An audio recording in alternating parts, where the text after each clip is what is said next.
గోదావరిలో కాలుష్య వ్యర్థాలు కలవటం దారుణమని ఉప ముఖ్యమంత్రి పవన్ కళ్యాణ్ ఆగ్రహం వ్యక్తం చేశారు. పుష్కరాలకు ఈ నీళ్లలో స్నానం చేస్తే పుణ్యం కాదు రోగాలు వస్తాయన్నారు. ఆంధ్ర పేపర్ మిల్స్ నుంచి వస్తున్న వ్యర్థాల నుంచి నీటి కాలుష్యం ఇంత జరుగుతున్నా కాలుష్య నియంత్రణ మండలి అధికారులు, జిల్లా కలెక్టర్ ఏం చేస్తున్నారంటూ ప్రశ్నించారు. కోట్ల రూపాయలు పన్ను బకాయిలు ఉన్నా ఎందుకు వదిలేస్తున్నారని, రాజకీయ ఒత్తిడి ఏమైనా ఉందా అని ప్రశ్నించారు. అసెంబ్లీ, కేబినెట్ సమావేశంలో ఈ అంశంపై చర్చిస్తామన్నారు. తూర్పు గోదావరి జిల్లా రాజమండ్రిలో ఉప ముఖ్యమంత్రి పవన్ కళ్యాణ్ పర్యటన రెండో రోజు కొనసాగుతోంది. ఈ రోజు ఉదయం రాజమండ్రి రూరల్ మండలం వెంకట్ నగరం గ్రామంలో ఆంధ్ర పేపర్ మిల్ వ్యర్థ జలాలు కలుస్తున్న లంకలను పరిశీలించారు. బోటుపై ప్రయాణించిన deputy CM Andhra paper mill నుంచి వెలువడుతున్న వ్యర్థ జలాలు నేరుగా గోదావరి నదిలో కలుస్తున్న ప్రాంతాలను పరిశీలించారు. కాలుష్యం వల్ల స్థానికులు, మత్స్యకారులు ఎదుర్కొంటున్న సమస్యలను సమీక్షించారు. బోటులో ప్రయాణిస్తున్న సమయంలో స్థానిక మత్స్యకారులతో డిప్యూటీ సీఎం మాట్లాడి వారి సమస్యలను తెలుసుకున్నారు. గోదావరి నదీ జలాల కాలుష్య నివారణపై ప్రత్యేక దృష్టి సారించిన పవన్ అధికారులతో గోదావరిలో కలుస్తున్న పేపర్ మిల్ కాలుష్య వ్యర్థాల శాంపిల్స్ తీయించారు. పవన్ ఆకస్మిక తనిఖీలతో ఆంధ్ర పేపర్ మిల్స్ కాలుష్య నిబంధనలు ఉల్లంఘిస్తున్నట్లు గుర్తించారు. ఈ సందర్భంగా డిప్యూటీ సీఎం కీలక వ్యాఖ్యలు చేశారు. గోదావరిలో కాలుష్య వ్యర్థాలు కలవడం దారుణమన్నారు. పుష్కరాలకు ఈ నీళ్లలో స్నానం చేస్తే పుణ్యం కాదు రోగాలు వస్తాయని వ్యాఖ్యానించారు. ఏలూరులో తాగునీటి కాలుష్యం కారణంగా సంభవించిన మరణాలు మర్చిపోయారా అని ప్రశ్నించారు. రాష్ట్రానికి పరిశ్రమలు, ఉపాధి మాత్రమే కాదు పర్యావరణం కూడా ముఖ్యమని స్పష్టం చేశారు. అసెంబ్లీ, కేబినెట్ సమావేశంలో పరిశ్రమల నుంచి వస్తున్న కాలుష్యంపై చర్చిస్తామన్నారు. పర్యావరణాన్ని కాపాడమంటే పరిశ్రమలు ఎందుకు ఆగిపోతాయని డిప్యూటీ సీఎం పవన్ కళ్యాణ్ ప్రశ్నించారు. గొడవ వచ్చినప్పుడు as an environment minister the question won't be directed to honourable CM. Okay, the question won't be address to anybody else. It will be concern only to environment minister, not to our principal secretary also, not our chief also. ఆయన ఎదురుకు వెళ్ళి కూర్చోవాలి తప్ప నేను కూర్చొని సమాధానం చెప్పాలి ప్రజలకి. That's why I'm asking you, have you done your job? Either you're hesitant, maybe some political pressure, or else you compromise. These are the three things. మీరు ఇంత వెల్స్ ఉన్నాయి, మీరు కూర్చోబెట్టి హైసియాంత్ ఉండకూడదని మీరు నామ్స్ చెప్పిన తర్వాత మీరు ఎందుకు ఉన్నాయి ఇక్కడ? మీరు డైరెక్ట్ ఓవర్ఫ్లో అవుతుంది, వర్షాలు వస్తాయి వెళ్ళిపోతాయి, డైరెక్ట్ అదే కదా. మీరు మీ పిల్లల్ని తీసుకెళ్ళి మీరు చేయిస్తారా? ఆ నీళ్లు తాగుతారా? తాగరు కదా. తాగ కనీసం మునగరు కదా. 13 కోట్ల బకాయిలు ఉన్నప్పుడు on what basis they can be with that kind of attitude? మీరు అడగాలి కదా ఇవన్నీ. 5-6 మీటింగ్లు కాదు madam, you have to enforce it. You are the district collector. It is not about pending in court. You have to apply to the court in the most with a fervor and commitment. Then you should brought it to us, no? You should tell them, మీరు CM మీటింగ్కి వెళ్తున్నప్పుడు మీరు ఇవి కదా చెప్పాలి. అన్ని niceties మాట్లాడితే ఏముంటుంది మేడం? మీరు అందరూ కూర్చొని నైసిటీస్ మాట్లాడి హాయ్ బాయ్ అనుకుంటే ఎట్లా అండి? రాష్ట్రంలో ఎక్కడ కరెంటు సమస్య తలెత్తినా పరిష్కారానికి 1912 టోల్ ఫ్రీ నెంబర్ అందుబాటులోకి తెస్తున్నామని ఆంధ్రప్రదేశ్ విద్యుత్ శాఖ మంత్రి గొట్టిపాటి రవికుమార్ తెలిపారు. వాతావరణ మార్పులతో పలుచోట్ల విద్యుత్ అంతరాయం తలెత్తుతున్న మాట వాస్తవమేనని పేర్కొన్నారు.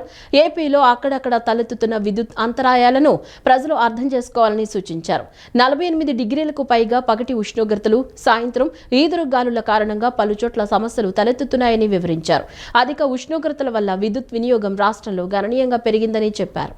ఎక్కడైనా ఒక ట్రాన్స్ఫార్మర్ కాలిపోతే యుద్ధ ప్రాతిపదికన విద్యుత్ పునరుద్ధరించడానికి కనీసం 2 నుంచి 4 గంటల సమయం పడుతుందని మంత్రి గొట్టిపాటి రవికుమార్ వెల్లడించారు. అధిక ఉష్ణోగ్రతలోనూ ప్రాణాలు పణంగా పెట్టి విద్యుత్ సిబ్బంది నిత్యం అందుబాటులో ఉండి పనిచేస్తున్నారని చెప్పారు. సత్తెనపల్లిలో 2 సిబ్బంది ట్రాన్స్ఫార్మర్ మరమ్మతులు చేస్తూ ప్రాణాల మీదకు తెచ్చుకున్నారని, ప్రజలు వాస్తవాలు అర్థం చేసుకోవాలని అన్నారు. ఈదురుగాలులకు హోర్డింగ్లు, విద్యుత్ తీగల మీద పడి కూడా సమస్యలు తలెత్తుతున్నాయని చెప్పుకొచ్చారు. అనుమతులు లేని హోర్డింగ్లు తొలగించేందుకు మున్సిపల్ శాఖతో సమన్వయం చేసుకుంటున్నామని తెలిపారు. టోల్ ఫ్రీ ద్వారా ప్రజలకు ఎప్పటికప్పుడు సమాచారం అందిస్తున్నామని అన్నారు. వైసీపీ అధినేత వైఎస్ జగన్మోహన్ రెడ్డి గత 5 ఏళ్లలో ఒక్క సబ్ స్టేషన్ కూడా ఎందుకు నిర్మించలేదని ప్రశ్నించారు. కూటమి ప్రభుత్వం అధికారంలోకి వచ్చాక పెద్ద ఎత్తున సబ్ స్టేషన్ల నిర్మాణం చేపట్టిందని ప్రస్తావించారు. రాష్ట్ర అవసరాలకు సరిపడా విద్యుత్ అందుబాటులో ఉందని, అధిక ఉష్ణోగ్రతల వల్ల ట్రాన్స్మిషన్ సమస్యలు తలెత్తుతున్నాయని చెప్పుకొచ్చారు. ఏపీలో నిమిషం కూడా విద్యుత్ కోత లేదని అన్నారు. సబ్ స్టేషన్లు పూర్తయితే సమస్య పరిష్కారం అవుతుందని చెప్పారు. సెప్టెంబర్లోపు 30 సబ్ స్టేషన్ల నిర్మాణం పూర్తవుతోందని మంత్రి గొట్టిపాటి రవికుమార్ పేర్కొన్నారు. జగన్ది ముమ్మాటికి గొడ్డలి పార్టీనే అని మంత్రి బీసీ జనార్దన్ రెడ్డి ఆరోపించారు. జగన్ 5 ఏళ్ల పాలనలో గ్రామాల్లో ఎన్ని హత్యలు జరిగాయో ఆధారాలతో సహా నిరూపిస్తామన్నారు. జగన్ అరాచకాలను ప్రజలు భరించలేకనే 151 నుంచి 11 సీట్లు ఇచ్చారన్నారు. దేశంలో ప్రధానికి కూడా లేని ఇనుప కంచె భద్రత జగన్ కు మాత్రమే ఉందని, అంత అభద్రతా భావంతో వైసీపీ అధినేత ఉన్నారన్నారు. రాజారెడ్డిలో ఉండే క్రూర స్వభావాలు మొత్తం జగన్ కు వచ్చాయని మంత్రి దుయ్యబట్టారు. రాజారెడ్డిలో ఉండే క్రూర స్వభావాలు మొత్తం జగన్ కొచ్చాయని మంత్రి బీసీ జనార్దన్ రెడ్డి దుయ్యబట్టారు. ఇప్పటికీ బెదిరించే స్వభావంతోనే జగన్ మాట్లాడుతున్నారని విమర్శించారు. పరిశ్రమలు పెట్టే వాళ్లను బెదిరించే ధోరణిలో జగన్ ప్రవర్తన ఉందన్నారు. 17 సంవత్సరాల క్రితం జరిగిన రాజారెడ్డి హత్య గురించి జగన్ ఇప్పుడెందుకు మాట్లాడుతున్నారని ప్రశ్నించారు. మీ ప్రభుత్వంలో మీ కుటుంబంలో జరిగిన హత్యలపై జగన్ ఎందుకు విచారణ జరిపించలేదు అని నిలదీశారు. తెలుగుదేశం ప్రభుత్వంలో రాష్ట్రం ప్రశాంతంగా ఉందన్నారు. పత్రికా ప్రతినిధుల మీద కూడా దాడులు చేస్తున్నారని మంత్రి బీసీ జనార్దన్ రెడ్డి ఆగ్రహం వ్యక్తం చేశారు. నేను వైకాపా నాయకుడిని జైల్లో వేయాలని కేంద్ర హోంమంత్రి అమిత్ షాను అడిగానట మనోహర్కు తెలిసిన వ్యక్తి ఆయనతో చెప్పినట్లు ఒక విశ్లేషకుడు చెప్తున్నారని, నేరం చేసిన వాడిని జైలుకు పంపాలని నేను చెప్పాలా అని జనసేన అధినేత డిప్యూటీ సీఎం పవన్ కళ్యాణ్ అన్నారు. అందుకు వ్యవస్థలు లేవా? ఏసీబీ కోర్టుల్లో కేసులు లేవా? సుప్రీంకోర్టు న్యాయమూర్తులకు మేం చెప్పాలా? ఇలాంటి మాటలు నన్ను అమిత్ షాను అవమానించడం కాదు, దేశ వ్యవస్థలని అవమానించడం అని పవన్ కళ్యాణ్ ఆగ్రహం వ్యక్తం చేశారు. ఇలా చెప్పించి వాళ్ళు ముఖ్యమంత్రులు అవుదామనుకుంటున్నారేమో కానీ తాను కాదన్నారు. ఒకరు జైలుకి వెళ్తే జనసేన పవన్ కళ్యాణ్ ఎదుగుతారా అని డిప్యూటీ సీఎం పవన్ కళ్యాణ్ ప్రశ్నించారు. అలాంటి మైండ్ సెట్ ఉన్నవాడినే అయితే చంద్రబాబు జైల్లో ఉన్నప్పుడు అదే సరైన సమయమని భావించేవాడిని కదా. అలా అనుకుంటే అయిపోతుందా? అది నా నీతి కాదు అన్నారు. శత్రువు బలహీనంగా ఉన్నప్పుడు కొట్టను, బలంగా ఉన్నప్పుడే కొడతానన్నారు. రాజశేఖర్ రెడ్డి సీఎంగా ఉన్నప్పుడు తుపాకీ సరెండర్ చేసి రాజకీయాల్లోకి వచ్చా. ఆయన రెండోసారి సీఎం అయినా అదే ధైర్యంతో బలంగా నిలబడ్డా అని అన్నారు. అమిత్ షాతో మాట్లాడడానికి ఈ విషయాలు తప్ప ఇంకేం లేవా? దేశ భవిష్యత్, ఏపీ అభివృద్ధి గురించి మాట్లాడమా అని ప్రశ్నించారు. అమిత్ షాను ఇలా మాట్లాడిన బీజేపీ ఎంపీలు, ఎమ్మెల్యేలు స్పందించలేదని వ్యాఖ్యానించారు. నేను అమిత్ షా గారు మాట్లాడుకుంటున్నామంటే ఆయన పక్కనే ఉండి విన్నట్టుగా మాట్లాడారు. అంటే నాకు ఆయన అంటే చాలా గౌరవం, నాకు చాలా గౌరవం. ఎందుకంటే ఆయన ఇంట్లో పెళ్ళికి కూడా వెళ్ళాను నేను. ఓకే, ఎవరి అభిప్రాయాలు ఉండొచ్చు. నిజంగానే పాలసీ పరంగా మాట్లాడటం విశ్లేషణ వేరు, హియర్సే అనేది విశ్లేషకులు మాట్లాడకూడదు. ఇప్పుడు విశ్లేషకులు ఏది మాట్లాడుతూ ఉంటే, అంటే ఈ మధ్య ఎక్కువ న్యూస్ అయింది కాబట్టి చెప్తాను, మామూలుగా ఇది పట్టించుకోను. కానీ నేను ఎందుకు మాట్లాడుతాను, ఎవరన్నా సరే అమిత్ షా గారు ఎలాంటి వ్యక్తి, దిగ్విజయంగా 3 సార్లు భారతీయ జనతా పార్టీని అన్ని రాష్ట్రాలు, దాదాపు అన్ని రాష్ట్రాల్లో బోణీ లేని చోట బోణీలు ఖాతాలు తెరిపించి, తమిళనాడు లాంటి చోట ఒక్కొక్క కొట్టలేని ఎల్లలేని రాష్ట్రాలని కొట్టి చూపించి, కేరళ లాంటి చోట toughest home minister after Shri Sardar Vallabhbhai Patel, Shri Amit Shah most toughest one. But నిజంగా ఆయన నేను చాలా దగ్గరగా చూశాను. నేను ఆయనకి నేను ఏదో చెప్పానంట, ఆయన నన్ను తిట్టారంట. ఇది వీరు విన్నారంట. వీరికన్నా మనోహర్ గారికి తెలిసిన వ్యక్తి ఆయన చెప్పి, మనోహర్ గారు చెప్పి ఆయన చెప్పారంటే వీరు విన్నారంట. నాకు ఏమనిపిస్తుంటే, రోడ్డు మీద వెళ్ళేవాళ్ళు ఎవరో మాట్లాడితే వేరు, ఒక క్రెడిబిలిటీ ఉన్న విశ్లేషకులు ఇలా మాట్లాడితే తప్పదు. ఇప్పుడు నా గురించి కూడా మాట్లాడినాక నన్ను ఎన్నిసార్లు క్యారెక్టర్ అసాసినేట్ చేశారు, ఎన్నిసార్లు నన్ను తిట్టారు అన్నారు, తిమ్మారన్నారు, అవన్నీ పట్టించుకోవాలి. కానీ అమిత్ షా గారి పేరు వినిపిస్తే మటుకు నాకు తప్పు అనిపించింది, అది నేను ఖండించాలనిపించింది. మైలవరం నియోజకవర్గంలో నిన్న ఈదురుగాలులు భారీ వర్షం బీభత్సం సృష్టించాయి. నియోజకవర్గ వ్యాప్తంగా పలు గ్రామాల ప్రజల్ని గాలివాన అతలాకుతలం చేసింది. మైలవరం పట్టణంతో పాటు అనేక గ్రామాల్లో చెట్లు, విద్యుత్ స్తంభాలు నేల కొరిగాయి. దీంతో విద్యుత్ సరఫరా నిలిచిపోవడంతో ప్రజలు తీవ్ర ఇబ్బందులు పడుతున్నారు. బలమైన గాలుల ధాటికి పలు ఇళ్ల పైకప్పులు ఎగిరిపోయాయి. మైలవరం నియోజకవర్గం ఎమ్మెల్యే వసంత కృష్ణ ప్రసాద్ నేడు క్షేత్రస్థాయిలో పరిశీలించి బాధితులను పరామర్శించారు. ఎన్టీఆర్ జిల్లా మైలవరం మండలం చంద్రగూడెం గ్రామంలో ఈదురు గాలులతో కూడిన అకాల వర్షం ధాటికి తీవ్ర నష్టం వాటిల్లింది. స్థానిక ఎమ్మెల్యే వసంత వెంకట కృష్ణ ప్రసాద్ ఈ రోజు గ్రామంలో పర్యటించి నష్టాన్ని స్వయంగా పరిశీలించారు. బలమైన గాలులకు చెట్లు, విద్యుత్ స్తంభాలు విరిగిపడ్డాయి. పలు ఇళ్ల పైకప్పులు, రేకులు ఎగిరిపోవడంతో పేద కుటుంబాలు నిరాశ్రయ్యాయి. బాధిత కుటుంబాలను ఎమ్మెల్యే వసంత కృష్ణ ప్రసాద్ పరామర్శించి వారి కష్టాలను అడిగి తెలుసుకున్నారు. వారికి జరిగిన నష్టం స్వయంగా చూసి చలించిపోయారు. రెప్పపాటులో ప్రాణాపాయం ముప్పు తగ్గిందని వృద్ధులు తెలియజేశారు. ఎన్టీఆర్ జిల్లా కలెక్టర్ లక్ష్మీషాతో ఎమ్మెల్యే ఫోన్లో మాట్లాడి జరిగిన నష్టాన్ని వివరించారు. కూటమి ప్రభుత్వం బాధిత కుటుంబాలకు అన్ని విధాలుగా అండగా ఉంటుందని బాధితులకు ఎమ్మెల్యే వసంత కృష్ణ ప్రసాద్ హామీ ఇచ్చారు. వెంటనే ఇళ్ల నష్టం అంచనా వేయాలని రెవెన్యూ అధికారులను ఆదేశించారు. నష్టపోయిన ప్రతి కుటుంబానికి ప్రభుత్వం నుంచి పరిహారం అందేలా చూస్తామని స్పష్టం చేశారు. విద్యుత్ శాఖ అధికారులతో మాట్లాడి యుద్ధ ప్రాతిపదికన పునరుద్ధరణ పనులు చేపట్టాలని సూచించారు. విపత్కర పరిస్థితుల్లో ఆపద కాలంలో ప్రజలు అధైర్యపడొద్దని, ప్రభుత్వం మీకు తోడుగా ఉందని భరోసా ఇచ్చారు. నష్టపరిహార నివేదికను వెంటనే జిల్లా కలెక్టర్ కి పంపాలని అధికారులకు తెలియజేశారు. బాధితులకు తక్షణ సాయం అందించాలని అధికారులను ఆదేశించారు.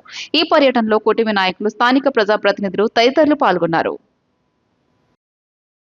సైబర్ నేరాలపై ప్రజలు విస్తృతంగా అవగాహన కల్పించేందుకు సొంతంగా లఘు చిత్రాల రూపకల్పనకు నగర పోలీసులు శ్రీకారం చుట్టారు. ఇందుకు ప్రత్యేకంగా ఖాకీ స్టూడియో పేరుతో సొంత సైన్యాన్ని సిద్ధం చేసుకుంటున్నారు. సాంకేతిక పరిజ్ఞానం విస్తరించే కొద్దీ సైబర్ నేరాలు కూడా అదే స్థాయిలో పెరుగుతున్నాయి. వీటితో అన్ని వర్గాలు ప్రజలు మోసపోతున్నారు. నానాటికి పెరిగిపోతున్న వీటికి అడ్డుకట్ట వేసేందుకు పెద్ద ఎత్తున ప్రజలు అవగాహన కల్పించేందుకు విజయవాడ పోలీసులు సన్నద్ధమయ్యారు. సామాజిక మాధ్యమాలు, ప్రదర్శనల ద్వారా ప్రజల్లో అవగాహన కల్పిస్తున్నారు. సైబర్ మోసాలతో పాటు మహిళలు, చిన్నారులపై నేరాలు, ట్రాఫిక్ పై అవగాహనపై ఇప్పటికే నగర పోలీసులు ఏఐ ఆధారిత లఘు చిత్రాలు, పోస్టర్లను రూపొందించి ప్రచారం చేస్తున్నారు. ఆసక్తికరంగా రూపొందిస్తున్న ఈ వీడియోలు అందరిలో ఆలోచన రేకెత్తిస్తున్నాయి. వీటిని బయట వ్యక్తుల సాయంతో తయారు చేస్తున్నారు. ఇకపై పూర్తిగా సిబ్బందితోనే తయారు చేయించేందుకు ఖాకీ స్టూడియో పేరుతో ప్రత్యేక విభాగాన్ని ఏర్పాటు చేశారు.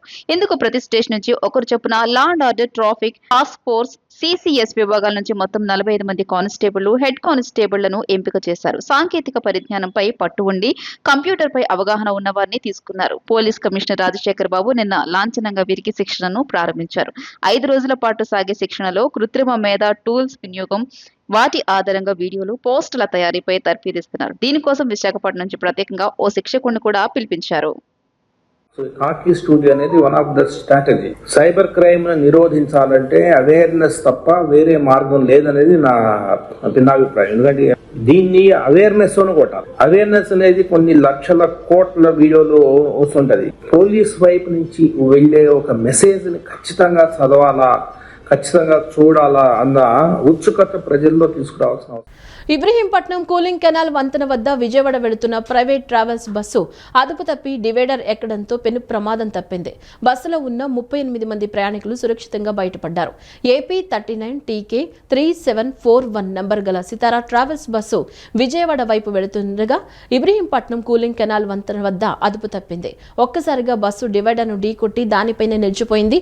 బస్సు ముందు భాగం వంతెన అంచున వేలాడుతూ ప్రమాదకరంగా ఆగిపోయింది. ప్రమాద సమయంలో బస్సులో 38 మంది ప్రయాణికులు ఉన్నారు. డ్రైవర్ చాకచక్యంతో పాటు డివైడర్ అడ్డుగా ఉండడంతో బస్సు కెనాల్లో పడకుండా ఆగిపోయింది. దీంతో అందరూ ఊపిరి పీల్చుకున్నారు. ప్రయాణికులకు ఎటువంటి గాయాలు కాలేదని సమాచారం. అధిక ఉష్ణోగ్రతలు, ఎండవేడికి దుర్గగుడికి వచ్చే భక్తులు, బాటసారులు పడుతున్న ఇబ్బందులను దృష్టిలో ఉంచుకుని మజ్జిగ పంపిణీ కార్యక్రమాన్ని ఏర్పాటు చేయడం అభినందనీయమని జనసేన పార్టీ ఎన్టీఆర్ జిల్లా అధ్యక్షుడు సామినేని ఉదయభాను అన్నారు.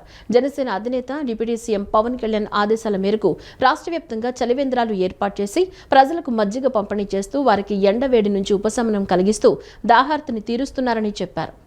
విజయవాడ ఇంద్రకీలాద్రి వద్ద Janasena central Andhra zone committee convener బాధిత శంకర్ ఆధ్వర్యంలో మజ్జిగ పంపిణీ కార్యక్రమాన్ని ఏర్పాటు చేశారు. ఈ కార్యక్రమంలో జనసేన పార్టీ ఎన్టీఆర్ జిల్లా అధ్యక్షులు సామినేని ఉదయభాను ముఖ్య అతిథిగా విచ్చేసి మజ్జిగ పంపిణీ కార్యక్రమాన్ని ప్రారంభించారు.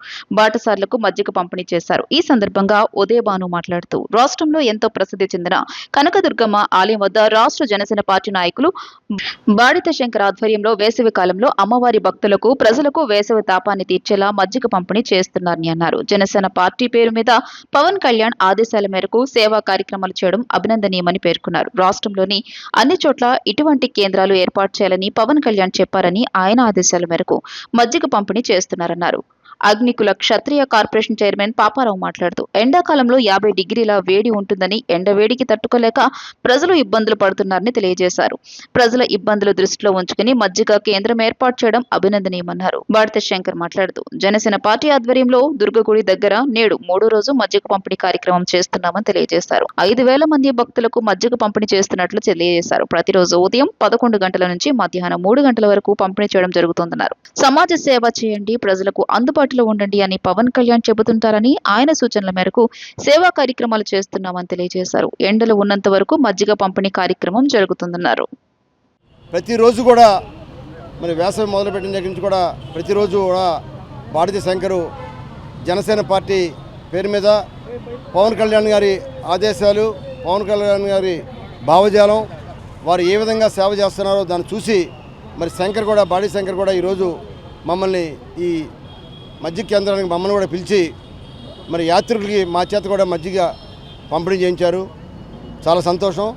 మరి మాతో పాటు ఫిషరీస్ కార్పొరేషన్ చైర్మను, అలానే అగ్రికుల క్షత్రియ కార్పొరేషన్ చైర్మన్ పాపారావు గారు, అలానే జనసేన పార్టీ వెస్ట్ నాయకులు మూర్తి గారు, అశోక్ గారు, డాక్టర్ సంతోష్ గారు, ఇంకా శ్రీనివాసరావు గారు, భానుప్రసాద్ గారు, అలానే ప్రముఖ న్యాయవాది మన నాని గారు ఇంకా ఎంతోమంది జనసేన పార్టీ నాయకులను పిలిచి యాత్రికులకి మా చేత మజ్జిగ పంపిణీ చేయించారంటే మరి వాళ్ళ చక్కటి కార్యక్రమం. ఆ టెంపరేచర్ కూడా ఉన్నప్పుడు మరి వచ్చే యాత్రికులు కావచ్చు, లేకపోతే అనేక మంది బాటసార్లు అవ్వచ్చు, అనేక మంది మరి ఎండ వేయడం తట్టుకోలేక మరి ఇలాంటి మజ్జిగ కేంద్రాలు ఏర్పాటు చేయడం అనేది చాలా అభినందనీయం. మరి ఈ కార్యక్రమాన్ని భారతి శంకర్ గారు ఏర్పాటు చేస్తాం, వాళ్ళకి ప్రత్యేకంగా ధన్యవాదాలు తెలుపుకుంటా ఉన్నాం. మరి మన ఆంధ్రప్రదేశ్ ఉప ముఖ్యమంత్రి వాళ్ళు కొణిదెల పవన్ కళ్యాణ్ గారు ఉన్నారు. ఆయన ఆశయాలు ఒకటే, ఎవరైతే ఆపదలో ఉన్నారో ఆదుకోవాలా, ఎవరైతే ఇబ్బందులు ఉన్నారో వాళ్ళు ఆదుకోవాలని చెప్పి మరి ఇలాంటి ఎండాకాలంలో కూడా బాటసార్లకి ఎవరైతే ఇబ్బందులు ఉన్నారో అందరూ కూడా మజ్జిగ పంపిణీ కార్యక్రమం కూడా మరి ఆయన ఆశయాల మేరకు చేసినటువంటి ప్రత్యేకమైన ధన్యవాదాలు తెలుపుతూ ఉన్నాం. మజ్జిగ పంపిణీ కార్యక్రమం చేపట్టాం. ఇది 3వ రోజు. ప్రతిరోజు కూడా ఒక 5,000 మంది భక్తులకు మజ్జిగ పంపిణీ చేస్తున్నాం. జనసేన పార్టీ అధ్యక్షులు పవన్ కళ్యాణ్ గారి ఆదేశాల మేరకు జిల్లా అధ్యక్షులు సామినేని ఉదయభాను గారి నాయకత్వంలో ఈ కార్యక్రమం అంతా చేయబోతున్నాం. మరి ప్రతిరోజు కూడా ఉదయం 11 గంటలకి స్టార్ట్ అయ్యి 3 వరకు కూడా ఈ మజ్జిగ పంపిణీ కార్యక్రమం జరుగుతుంది. జనసేన నాయకులు కానీ కూటమి నాయకులు కానీ అందరూ కూడా ఈ కార్యక్రమాల్లో పాలు పంచుకొని భక్తులకు సేవ చేయడం కోసం మీరు వచ్చి ఇక్కడ ఒక 10 నిమిషాలు ఉండి భక్తులకు సేవ చేయాలని కోరుకుంటున్నా. మరి పవన్ కళ్యాణ్ గారు ఏదైతే చెప్పారో సమాజ సేవ చేయండి, మీరు పబ్లిక్లో ఉండండి, జనాలకు అందుబాటులో ఉండండి, నాయకులు అవ్వండి అనేది. అందుకే కాకుండా మేము ఎప్పుడు కూడా ఈ విజయవాడ నగరంలో అమ్మవారి భక్తులు ఎక్కడైతే ఉంటారో ఈ ప్రసిద్ధిగాంచిన ఈ క్షేత్రం, ఇక్కడ చాలామంది భక్తులు వచ్చి పాపం చాలా ఇబ్బందులు పడుతూ ఉంటారు. కనీసం మన పార్టీ తరపున, జనసేన పార్టీ తరపున ఏదో ఒక సాయం చేయాలని ఈ మజ్జిగ కేంద్రం పెట్టాం.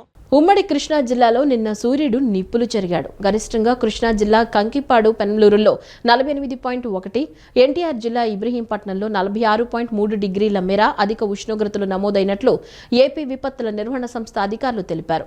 కృష్ణా జిల్లాలోని 18 మండలాలు, ఎన్టీఆర్ జిల్లాలోని 13 మండలాల్లో ఎండల తీవ్రత నెలకొంది. వడదెబ్బతో ఎన్టీఆర్ జిల్లాలో 4 మృతి చెందారు.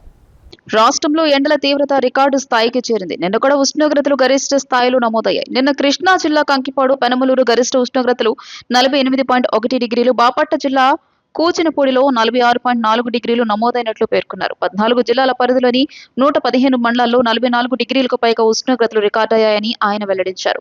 మరో 3 రోజుల పాటు ఎండల తీవ్రత ఉంటుందని అధికారులు వెల్లడించారు.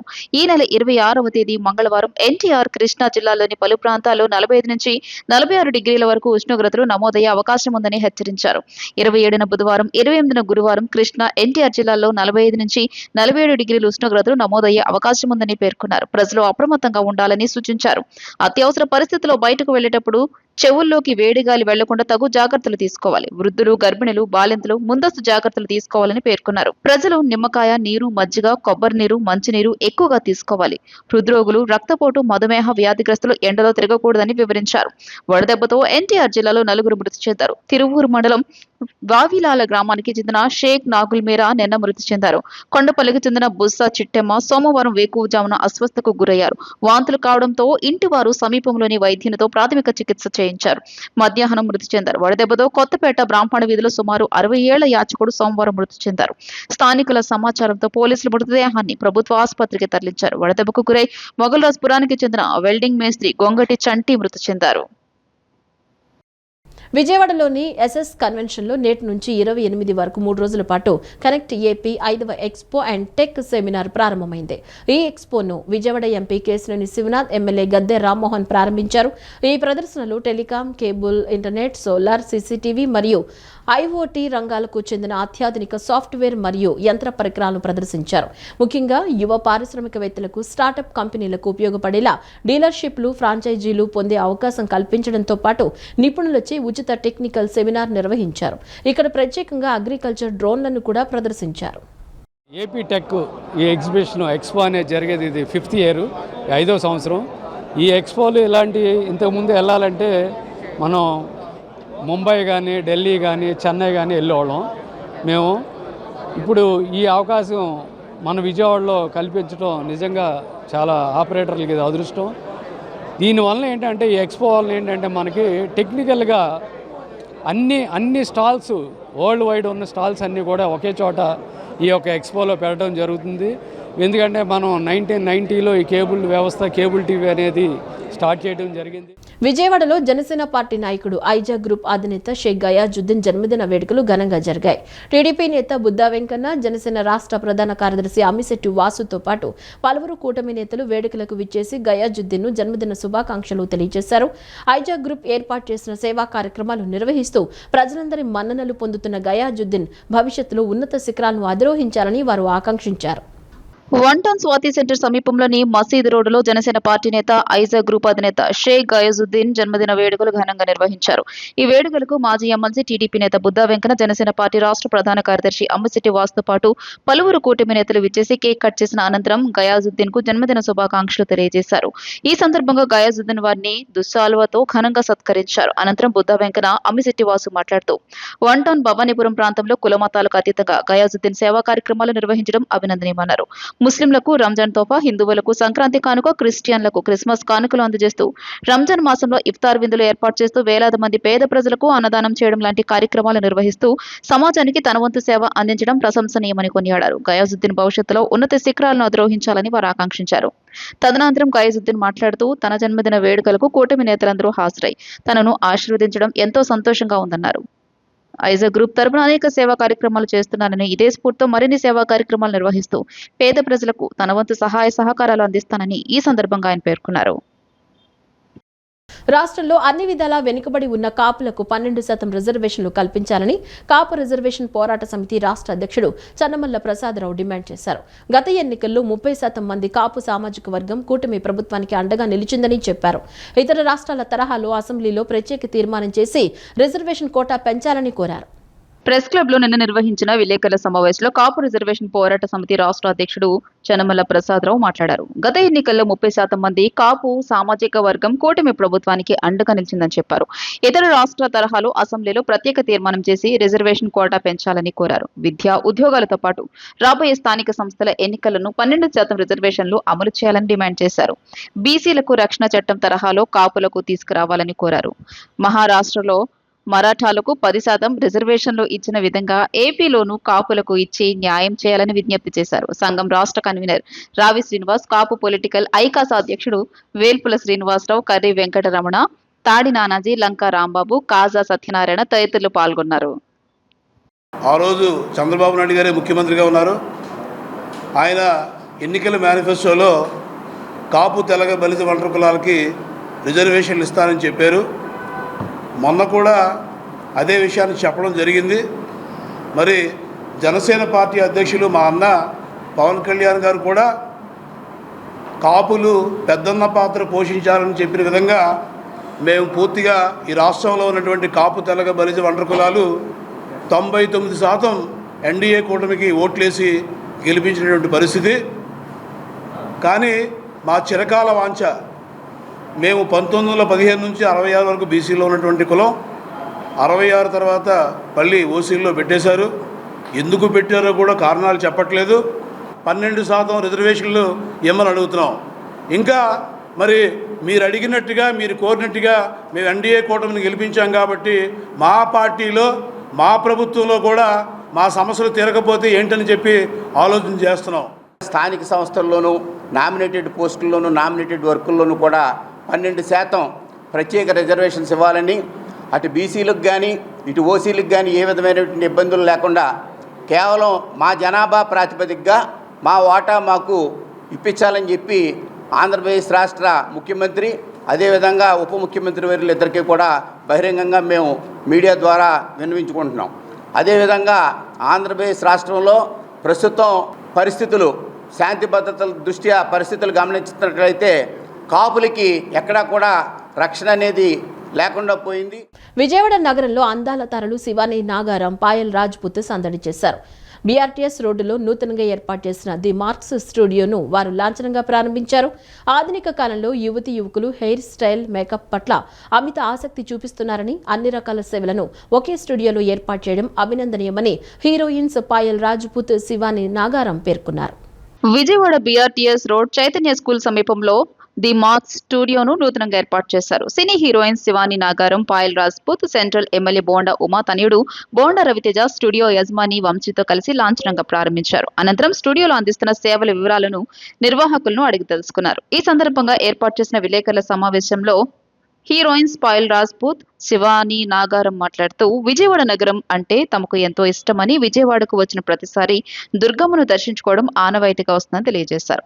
తాము ముఖ్యంగా హెయిర్ మేకప్ కు ఎంతో ప్రాధాన్యత ఇస్తామని తెలియజేశారు. రకరకాల మేకప్లు, హెయిర్ స్టైల్స్ చేయించుకుంటామని, అయితే మేకప్ విషయంలో చాలా జాగ్రత్తగా ఉంటామని చెప్పారు. యువతి యువకుల అభిరుచులకు అనుగుణంగా హెయిర్, స్కిన్, మేకప్ తదితర సేవలను ఒకే స్టూడియోలో ఏర్పాటు చేయడం అభినందనీయమని పేర్కొన్నారు.